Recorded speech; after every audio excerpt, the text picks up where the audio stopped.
Welcome. সবাই কেমন আছো? এইচএস হয়ে যাওয়ার পর এন্ট্রান্স প্রিপারেশনে সব ঘুমিয়ে পড়লে হবে না। মাত্র একটা মাস বাকি, কি 1.5 মাস বাকি যারা নেট যেই দেবে, তাই না? তো জেনপাসটার জন্য ফর্ম ফিল আপ একটু পিছিয়ে আছে, কোনো অসুবিধা নেই। তো একটা মাসে কিন্তু মোটামুটি আমি হিসাব কষলাম, তো পার উইকে তোমাকে মোটামুটি 4টে করে চ্যাপ্টার রেডি করতে হবে, দুটো 11 দুটো 12। তো সেই বেসিসে আমি কিন্তু চ্যাপ্টারগুলো নিয়ে আসার চেষ্টা করছি। একটা উইকে আমি 4টে চ্যাপ্টার দেব। আমি অলরেডি দুটো চ্যাপ্টারের ভিডিও আপলোড করে দিয়েছি। তো আজ যে ভিডিও ক্লাসটা দেব সেটা হচ্ছে রেডক্স রিয়াকশন, ক্লাস 11-এর চ্যাপ্টার। আমি একটা 11 একটা 12 এইভাবে আমি দিচ্ছি, ঠিক আছে? ভালো করে পড়াশোনা করো, সাকসেসফুল অবশ্যই হবে, ভালো কিছু একটা ঘটবে। তো যাই হোক, তো রেডক্সে প্রথমে দেখো একটা কথা বলি, রেডক্সের প্রথম পড়াই হচ্ছে অক্সিডেশন নাম্বার, জারণ সংখ্যা। তো একদম সিম্পল কেস কোশ্চেন করতে পারে, জারণ সংখ্যা ক্রোমিল ক্লোরাইড, তার মধ্যে ক্রোমিয়ামের জারণ সংখ্যা কত? ক্রোমিল ক্লোরাইডটা কোথায় পড়েছিল বলতো? ডিএফ ব্লক চ্যাপ্টারে। ক্রোমিল ক্লোরাইডের ফর্মুলা ছিল CrO2Cl2, ঠিক আছে? এর বলছে ক্রোমিয়ামের জারণ সংখ্যা, ক্রোমিয়ামের অক্সিডেশন নাম্বার। তো এগুলো নর্মাল ভাবেই বের করতে পারো। ক্রোমিয়ামের এক্স ধরলে, অক্সিজেনের জানো তো -2 × 2, Cl এর -1 × 2 = 0, তাহলে x সমান হলো +6, তাহলে অ্যান্সার +6। যদি স্ট্রাকচার হিসাবে তুমি বলো, ক্রোমিল ক্লোরাইডের ফর্মুলা CrO2Cl2, ঠিক আছে? ভালো করে বোঝার চেষ্টা করো। আমরা অ্যাকচুয়ালি স্ট্রাকচার হিসাবে আমরা কিভাবে ভাবি বলো তো, যে এই বন্ডে কে পজিটিভ কে নেগেটিভ বলো, এ পজিটিভ এ নেগেটিভ, এই বন্ডে এ পজিটিভ এ নেগেটিভ, এই বন্ডে এ নেগেটিভ এ পজিটিভ, এই বন্ডে এ নেগেটিভ এ পজিটিভ, এই বন্ডে ক্রোমিয়াম আর ক্লোরিনের মধ্যে chlorine negative chromium positive, chlorine negative chromium positive. ভালো করে দেখো, ক্রোমিয়ামের মাথায় মোট কটা প্লাস জমেছে? 6টা প্লাস জমেছে, ঠিক না? কিন্তু একটা কথা মাথায় রাখবে, বইয়েতে টেক্সট বই যার যা বই আছে, কিছু এক্সেপশন অক্সিডেশন নাম্বার ছিল, ব্যতিক্রমী জারণ সংখ্যা 6-7টা কম্পাউন্ড, একটু মস্ত রাখতে পারবে না? CrO5 এইটা যেমন, H2SO5, Na2H2O3, Na2S4O6, Fe3O4 আর H2S2O8, এই কটা একটু এক্সেপশনাল। মানে স্ট্রাকচার থেকে তুমি স্ট্রাকচার পারো না পারো, অন্তত অক্সিডেশন নাম্বারগুলো মুখস্থ করে চলে যাও। ওই কম্পাউন্ডগুলো দিলে কিন্তু নর্মাল ভাবে হবে না। মানে আমি বলতে চাইছি যে ধরো CrO5 নর্মাল ভাবে তুমি যদি করো, ক্রোমিয়ামের x ও এর -2 × 5 = 0, তাহলে x = 10 হওয়ার কথা, কিন্তু 10 অ্যান্সার হবে না, অ্যান্সার হচ্ছে 6। কারণ এদের যে আলাদা গঠন কাঠামোর জন্য CrO5 এর স্ট্রাকচার হচ্ছে এটা। যদি তুমি কেন না বুঝতে চাও, এবং +6 বুঝতে করে চলে যাও। আর যদি বলো না আমি বুঝবো, তাহলে বুঝিয়ে দিচ্ছি। দেখো অ্যাকচুয়ালি দেখো, আমি ওইভাবে দেখাচ্ছিলাম যে ভালো করে দেখো, এই বন্ডে এ নেগেটিভ এ পজিটিভ, এই বন্ডে এ নেগেটিভ এ পজিটিভ, এই বন্ডে এ পজিটিভ এ নেগেটিভ, এই বন্ডে এ নেগেটিভ এ পজিটিভ, এই বন্ডে এ নেগেটিভ এ পজিটিভ, এই বন্ডে এ পজিটিভ এ নেগেটিভ, ঠিক আছে? ভিডিওর মাঝখানে লোডশেডিং, বুঝতেই পারছো। যাই হোক, আবার প্রথম থেকে এই জিনিসটা দেখাচ্ছি। দেখো, তো CrO5 যেটা বলছিলাম, দেখো এই বন্ডে এই যে দুটো বন্ড আছে, এই বন্ডে ওটা নেগেটিভ ক্রোমিয়াম পজিটিভ, এই বন্ডে এটা নেগেটিভ এটা পজিটিভ, দুটো বন্ড আছে। এই বন্ডে এ নেগেটিভ এ পজিটিভ, এই বন্ডে ও এ নেগেটিভ এ পজিটিভ, এই বন্ডে ও নেগেটিভ ক্রোমিয়াম পজিটিভ, এই বন্ডে ও অক্সিজেন নেগেটিভ ক্রোমিয়াম পজিটিভ। এই বন্ডে কিচ্ছু হবে না, কারণ দুটোই সেম পরমাণু, এখানেও সেম অ্যাটম। তাহলে দেখো ক্রোমিয়ামের মাথায় কত প্লাস জমেছে? +6। অ্যাকচুয়ালি ভালো করে লক্ষ্য করো, এই অক্সিজেনের মাথায় দেখো দুটো করে মাইনাস জমেছে, আর এই অক্সিজেনের মাথায় দেখো একটা করে মাইনাস জমেছে। তার মানে আমরা যে এখানে হিসাব করছিলাম যে অক্সিজেনের -2 × 5, অ্যাকচুয়ালি সব কটা তো -2 নেই। এই অক্সিজেনগুলো দেখো -1, কারণ যেগুলো দুটো পাশাপাশি অক্সিজেন, মাঝখানে এরকম একটা বন্ড থাকে, সেই অক্সিজেনগুলো কিন্তু -1 ফর্মে থাকে। তো স্ট্রাকচার করলে তো একমাত্র বুঝতে পারবে, তাই না? তাহলে এখানে অ্যাকচুয়ালি 4টে অক্সিজেন -1 আর একটা অক্সিজেন হচ্ছে -2। তারপর ক্রোমিয়ামের x = 0 করলে x = কত হচ্ছে? +6। তার মানে এই এক্সেপশনাল ব্যতিক্রম যে জারণ সংখ্যাগুলো, কিন্তু এই 6টা-7টা এক্সাম্পল কিন্তু মুখস্থ রাখতে হবে। যৌগগুলো যদি রাখো তাহলে সঙ্গে সঙ্গে বলে দেবে, এইগুলো আঁকার দরকারই নেই, ঠিক আছে কিনা? তো change of oxidation number of carbon in the following reaction. Reaction কই? যাই হোক, রিঅ্যাকশন দিতেই ভুলে গেছি কোশ্চেনে। অ্যাকচুয়ালি রিঅ্যাকশনটা ছিল হচ্ছে CH4 থেকে CCl4, ঠিক আছে? CH4 থেকে CCl4 ক্লিন, ঠিক আছে, CCl4 সরি, আচ্ছা আমি এখানটা লিখছি CH4 থেকে CCl4 এই রিঅ্যাকশন। এখানে কার্বনের অক্সিডেশন নাম্বার কত বের করবে? কার্বনের x ধরো, হাইড্রোজেনের কত +1 × 4 = 0, তাহলে x = কত -4। আর এখানে কার্বনের x, ক্লোরিনের কত -1 × 4 = 0, এখানে x = +4, তাহলে -4 থেকে +4 হয়েছে, তাহলে অ্যান্সার হচ্ছে -4 থেকে +4। কোশ্চেনটা অ্যাডিশন করে নাও, এটা এর মধ্যে আছে। তো যাই হোক, next question, which is not redox reaction. Redox মানে কি? যেখানে অক্সিডেশন রিডাকশন দুটোই হচ্ছে, মানে জারণ সংখ্যা বৃদ্ধি হচ্ছে, জারণ সংখ্যা হ্রাস হচ্ছে। ঠিক আছে, ভালো করে দেখো প্রত্যেকটা রিঅ্যাকশন। দেখো জিঙ্ক তো এখানে এলিমেন্ট ফর্মে আছে 0, এখানে জিঙ্ক 2+ এর উপর 2- মানে জিঙ্ক 2+ হয়েছে, মানে বুঝতেই পারছো অক্সিডেশন হয়েছে। কপার 2+ এটা, আর এখানে কপার 0, রিডাকশন হয়েছে, তাহলে অবশ্যই রেডক্স রিঅ্যাকশন। এখানে হাইড্রোজেন 0, এখানে হাইড্রোজেনটা +1, এখানে ক্লোরিন 0, ক্লোরিনটা -1, সব দেখো চেঞ্জ হচ্ছে। এখানে ক্লোরিন যা হবে এখানে ক্লোরিন আলাদা হবে, এখানে আই যা হবে এখানে আই আলাদা হবে। এই রিঅ্যাকশনে ভালো করে দেখো, বেরিয়াম ক্লোরাইডকে ভাঙলে Ba2+, বেরিয়াম সালফেটকে ভাঙলেও Ba2+, সোডিয়াম ও Na+, এখানেও সোডিয়াম Na+, Cl-, এখানেও ক্লোরিন -1, এখানেও সালফার দেখো +6 হবে, অক্সিডেশন নাম্বার বের করে, এখানেও সালফার দেখো +6 হবে। যদি দেখবে করে দেখিয়ে দিচ্ছি, সোডিয়ামের ধরো +1 × 2, সালফারের x, অক্সিজেনের কত -2 × 4 = 0, দেখো x = কত হচ্ছে +6। এখানে দেখবে বেরিয়ামের তো +2, সালফারের x, ও এর কত -2 × 4, x = কত +6। কারণ ভাবো এই রিঅ্যাকশনে একমাত্র অক্সিডেশন নাম্বার চেঞ্জ হচ্ছে না, যার মানে হ্রাস বৃদ্ধি কিছুই হচ্ছে না, তার মানে এটা অক্সিডেশন রিডাকশন রিঅ্যাকশনই নয়, এটা রিডক্স রিঅ্যাকশন হবে না। বুঝা গেল? তো মোটামুটি অক্সিডেশন নাম্বারের ব্যাপার স্যাপার একটু বুঝেছো। এইখানে কি বলছে, KMnO4 oxidizes iodide to iodate in neutral medium, change of oxidation number in the reaction। বলছে KMnO4 আয়োডাইড কে আয়োডেটে পরিণত করে প্রথম মাধ্যমে, কার না change of oxidation number in the reaction, মানে কার অবশ্যই Mn এর change of oxidation number of Mn, হ্যাঁ ম্যাঙ্গানিজের অক্সিডেশন নাম্বার চেঞ্জটা কত হবে কোশ্চেনটা অ্যাড করে নাও, সেটা বলতে বলেছি। ঠিক আছে, এখানটা একটা কথা বলি, ভালো করে শুনে নাও। অ্যাসিড মিডিয়ামে এক ধরনের রিঅ্যাকশন হয়, হাইলি স্ট্রং বেসিক মানে হচ্ছে তীব্র ক্ষারীয় মাধ্যমে এক ধরনের রিঅ্যাকশন হয়, আর প্রশম বা মৃদু ক্ষারীয় মাধ্যমে আরেক ধরনের রিঅ্যাকশন, মানে নিউট্রাল বা লাইট অ্যালকালাইন মিডিয়ামে আরেক ধরনের রিঅ্যাকশন হয়। যেমন আমি একটা কথা বলি, অ্যাসিড মিডিয়ামে পটাশিয়াম পারম্যাঙ্গানেট, তো পটাশিয়াম পারম্যাঙ্গানেটের মধ্যে পটাশিয়াম পারম্যাঙ্গানেট থেকে আসছে MnO4-, সে অ্যাসিড মিডিয়ামে চেঞ্জ হয়ে যায় Mn2+। বেসিক মিডিয়ামে, স্ট্রং বেসিক মিডিয়ামে তীব্র ক্ষারীয় মাধ্যমে পরিণত হয় MnO4-, আর প্রশম মাধ্যমে বা হালকা মৃদু মানে মৃদু ক্ষারীয় মাধ্যমে পরিণত হয় MnO2 তে। এগুলো মুখস্থ রাখতে হবে। কার কার মনে রাখবে?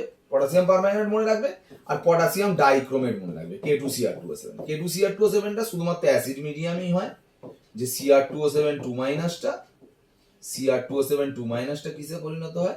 Cr3+ এ পরিণত হয়। এটা মেন কম্পাউন্ড।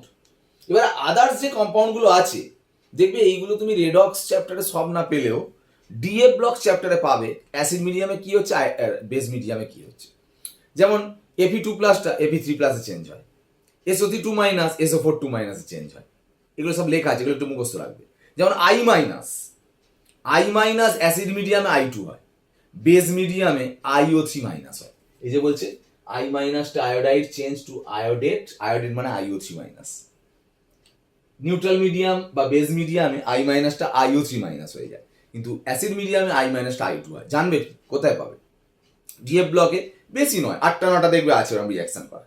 আর রেডক্স চ্যাপ্টারে দেখবে একটা ছকের মধ্যে আছে কোনটা থেকে কোনটায় চেঞ্জ হয়, একটু মুখস্থগুলো রাখবে যে কোনটা থেকে কোনটায় শুধু পরিণত হয়। আয়ন ফর্মেই মনে রাখবে, মানে KMnO4 থেকেই যে মনে রাখতে পারবে MnO4- থেকে কোনটা হচ্ছে। ঠিক আছে, এটা মনে রাখলেই কিন্তু হবে যথেষ্ট। তো যাই হোক, এখানে যেটা বলছে তার মানে বুঝতে পারছো যে নিউট্রাল মিডিয়ামে তাহলে কি হয়, MnO4- MnO2 হচ্ছে। তাহলে বলো MnO4- কি অক্সিডেশন নাম্বার বের করো, MnO4- এর অক্সিডেশন নাম্বার কত? Mn এর x, ও এর কত -2 × 4 = -1, কারণ টোটালটা -1, তাহলে x = +7 হলো। এর MnO2 কত হবে? MnO2 Mn এর x, ও এর -2 × 2 = 0, x = +4। তাহলে +7 থেকে +4 হয়েছে। অ্যান্সার কোনটা? A answer. ঠিক আছে, তো এইভাবে কোশ্চেন করা হচ্ছে। অক্সিডেশন নাম্বারের কাজ এখনো শেষ হয়নি, অক্সিডেশন নাম্বারের কাজ চলছে। ইকুইভ্যালেন্ট ওয়েট বের করতে দেয় রেডক্স রিঅ্যাকশন, মানে অক্সিডেশন রিডাকশন রিঅ্যাকশন। যেমন এখানে বলে যে KiO3 ইকুইভ্যালেন্ট ওয়েট বের কর। KiO3 মলিকুলার ওয়েট বাই 1 না মলিকুলার ওয়েট বাই 2 না মলিকুলার ওয়েট বাই 6, মানে এটা আণবিক গুরুত্ব, KiO3 আণবিক গুরুত্বটাকে m ধরেছে, বাই কত দেওয়া ভাগ হবে সেটা দেখাতে বলছে। দেখো ভালো করে শোনো, KiO3 তে KiO3 টাকে কিসে পরিণত হচ্ছে সেটা বলো, Ki তে।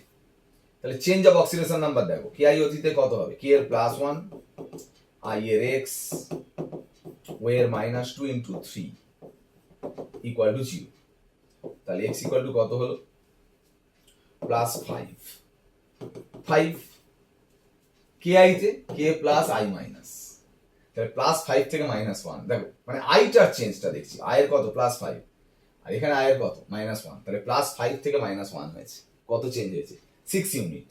কারণ দেখো +5 থেকে +4 +3 +2 +1 0 -1 1 2 3 4 5 6 ইউনিট চেঞ্জ হয়েছে, মানে 6 দেওয়া ভাগ হবে, অ্যান্সার m/6। এই বাই কত সেটা হচ্ছে চেঞ্জ অফ অক্সিডেশন নাম্বার। কিন্তু খেয়াল রাখবে তোমাকে এইটা দিয়েছে বলে তাই এই আয়ের নিচে কোনো সংখ্যা নেই বলে তাই যদি কোনো সময় এরকম দেখো Cr2O7 2- থেকে Cr3+ হয়েছে, ঠিক আছে, এর ক্রোমিয়ামে বের করবে x ইন্টু 2 ও এর -2 ইন্টু 7 ইকুয়াল টু -2 তাহলে x ইকুয়াল টু কত +6 তাহলে চেঞ্জ কত হয়েছে +6 থেকে +3 মানে 3, +6 থেকে +3 চেঞ্জ হয়েছে, মানে অ্যান্সার হবে m/3। কিন্তু m/3 হবে না, কারণ যার চেঞ্জটা হয়েছে ক্রোমিয়ামে তার নিচে কত আছে সংখ্যাটা 2, এই 2টা দিয়ে কিন্তু গুণ হবে, মানে অ্যান্সার হবে m/6। এখানে কোনো 2 দিয়ে গুণ হলো না কেন, KiO3 এর আয়ের যে চেঞ্জটা দেখছো আয়ের নিচে কিছু নেই, মানে বাম লেফট সাইডে একটা দেখবে, রাইট সাইডে দেখার দরকার নেই। লেফট সাইডে যার থেকে চেঞ্জটা করছো তার নিচে যে সংখ্যাটা আছে সেটা দিয়ে গুণ করে মাল্টিপ্লাই করে যেটা হবে সেটা দিয়ে ভাগ করতে হবে। বোঝা গেল ব্যাপারটা? এটা একটু খেয়াল রাখবে। তো অ্যান্সার নেক্সট। এবারে আমরা একটু ব্যালেন্সে ঢুকছি। দেখো ব্যালেন্স কিন্তু মোটামুটি তোমার অক্সিডেশন নাম্বার মেথডে না করো, আয়ন ইলেকট্রন মেথড করবে, অ্যাসিড মিডিয়ামে করবে, বেস মিডিয়ামে করবে। কিরকম ধরনের প্রশ্ন আছে আমি একটু বলে দিচ্ছি। আম্লিক মাধ্যমে খালি মাধ্যমে অবশ্যই ব্যালেন্স করবে। আম্লিক মাধ্যমে ব্যালেন্স কিভাবে পড়েছে, কিরকম ভাবে পড়ে সেটা আমি দেখাতে চাইছি। এরকম একটা রিঅ্যাকশন দিয়ে দেয়, দিয়ে বলে ABC ভ্যালু, এদের মানগুলো নির্ণয় করো। দেখো যেমন করে করো আর কি, সে আম্লিক মাধ্যম হোক আর ক্ষারীয় মাধ্যম হোক, Cr2O7 2- টা পরিণত হয়েছে দেখতেই পাচ্ছ Cr3+। আর কি SO3 2- টা পরিণত হয়েছে দেখতেই পাচ্ছ SO4 2-। এগুলো মুখস্থ রাখতে হয়, যেটা বললাম বই দেখে মুখস্থ করে নেবে, কারণ এখানে দিয়ে দিয়েছে বলে তাই। আচ্ছা ক্রোমিয়াম 2টো আছে, এখানে ক্রোমিয়াম 1টা আছে মানে 2 দিলাম। 7টা O আছে মানে ওই জন্য 7H2O দিলাম, 7টা O চলে এলো। 14টা H এখানে এক্সট্রা হয়ে গেছে, ওই জন্য এখানে 14 নাম্বার অফ H+ দেবো, যেহেতু অ্যাসিড মিডিয়ামে হচ্ছে H+ আছে, বুঝতে পারছো? বেস মিডিয়াম হলে আলাদা নিয়ম ছিল। এখানে দেখো টোটাল চার্জ কত, 14টা প্লাস 2টো মাইনাস মানে 12 প্লাস টোটাল। আর এদিকে দেখো 6 প্লাস, এদিকে +6 +3 ইন্টু 2 +6 আর এদিকে +12, তাহলে এখানে 6টা প্লাস এক্সট্রা আছে, ওই জন্য নিউট্রাল করার জন্য এদিকে 6টা ইলেকট্রন দিলাম। এটা একটা S একটা S, 3টেও 4টেও, এখানে তাহলে একটা ও কম আছে, তাহলে এই জন্য এখানে একটা জল দেবো H2, তাহলে 2টো H চলে এলো, তাই জন্য এখানে 2H+ দেবো। আবার এদিকে দেখো 2টো মাইনাস, এদিকে নিউট্রাল 2 + 2 - নিউট্রাল, এদিকে 2টো মাইনাস এক্সট্রা আছে, ওই জন্য এখানে 2টো ইলেকট্রন দেবো। তাহলে এটা 6টা ইলেকট্রন, এটা 2টো ইলেকট্রন, তাহলে এই ইকুয়েশনটাকে আমরা 3 দিয়ে মাল্টিপ্লাই করব, করলে 6টা ইলেকট্রন কেটে যাবে, তাহলে 3 দিয়ে মাল্টিপ্লাই করলে কি হবে 3SO3 2- প্লাস 3H2O থেকে 3SO4 2- প্লাস 6H+। এবার কি হবে, এই রিঅ্যাকশনটা যেটা হলো 6 ইলেকট্রন আর এই রিঅ্যাকশনটাও 6 ইলেকট্রন, ইলেকট্রন তো কেটে যাবে, 6টা ইলেকট্রন কেটে গেল, গিয়ে যেটা হবে সেটা অ্যান্সার। তাহলে অ্যান্সার কি হলো, মানে এই দুটো যোগ করে, মানে এই ইকুয়েশনটা আর এই ইকুয়েশনটা যোগ করে বসালে অ্যান্সার। কিন্তু ভালো করে দেখো, যোগ করে যখন বসাবি দেখতে পাচ্ছি এর আগে 1 আছে মানে 1 অ্যান্সার হবে, মানে A এর ভ্যালু 1, A এর ভ্যালু 1। এবার B বলেছে SO3টা বুঝতে পারছো 3 দিয়ে গুণ করতে এটা 3 হয়ে গেছে, মানে B এর ভ্যালু 3। C এর ভ্যালু মানে H+ কত হবে, দেখো এখানে 14টা H+ ছিল, আর এখানটা দেখো 2H+ কে 3 দিয়ে গুণ করতে 6টা H+ হয়েছে, তাহলে এদিকে 6টা আর এদিকে 14টা, 6 14 বাদ দিলে কত হবে 8টা পড়ে থাকে, তাহলে এদিকে 8টা পড়ে থাকবে, তাহলে H+ এর ভ্যালু 8। তাহলে দেখো C এর ভ্যালু তার মানে 8, তাহলে 1 3 8 কোনটা অ্যান্সার হবে, এই অ্যান্সার। বুঝে গেল? এইভাবে ব্যালেন্স থেকে কোশ্চেনটা আসছে। Next how many number of mole of KMnO4 is required to oxidise 1 mole FeSO4? ভালো কোশ্চেন দিয়েছে এখানে। তার মানে জানতে হবে FeSO4 মানে Fe2+, কিসে পরিণত হয়? Fe3+, মনে রাখতে হবে। আর KMnO4 MnO4 মাইনাসটা কিসে পরিণত হবে? Mn2+। অবশ্য বলে দেবে ইন অ্যাসিড মিডিয়াম, এটা লেখা হয়নি, অ্যাসিড মিডিয়াম। মানে অ্যাসিড মিডিয়াম না হলে এটা পরিণত হবে কেন? অন্যতে পরিণত হবে। এবার ভালো করে বোঝার চেষ্টা করবে, এবার ব্যালেন্স করবে। একটা Fe, দুটো প্লাস তিনটে প্লাস, মানে এখানে একটা ইলেকট্রন দেবো। 4টে O মানে 4টে জল দেবো। 8টা H মানে 8H প্লাস, এদিকে 7টা প্লাস, এদিকে 2টো প্লাস, তাহলে 5টা প্লাস এক্সট্রা মানে 5টা ইলেকট্রন দেবো। ঠিক আছে, দেখো 5টা ইলেকট্রন দেবো। ভাবো এটা একটা ইলেকট্রন মানে একে কত দেয়া গুণ করবো? 5 দেয়া, আর একে কত দেয়া গুণ করবো? 1 দেয়া করে বসাবো। আচ্ছা, বসানোর ফলে বুঝতে পারছো এর আগে তার মানে 5 এসে যাচ্ছে, মানে Fe এর আগে 5 এসে যাচ্ছে, আর MnO4 এর আগে কত এসে যাচ্ছে? 1 এসে যাচ্ছে। তার মানে 5টা Fe কে একটা MnO4 অক্সিডাইজ করছে। তাহলে একটা Fe কে কটা MnO4 অক্সিডাইজ করবে? 1 এর 5 MnO4। তাহলে 1 মোল Fe, বুঝেছো? 1 মোল ফেরাস সালফেটকে ক মোল MnO4 লাগবে? 1 এর 5 মোল। 1 এর 5 মানে 0.2, অ্যান্সার 0.2। বোঝা গেল ব্যাপারটা? এইভাবে কোশ্চেনগুলোর অ্যান্সার করতে হবে। Next question, which is not disproportionation reaction. দেখবে রিঅ্যাকশন যে রেডক্স রিঅ্যাকশন গুলো ছিল, অনেকগুলো ভাগ ছিল। একই কম্পাউন্ড থেকে ভেঙে যখন এরকম হয়, দেখো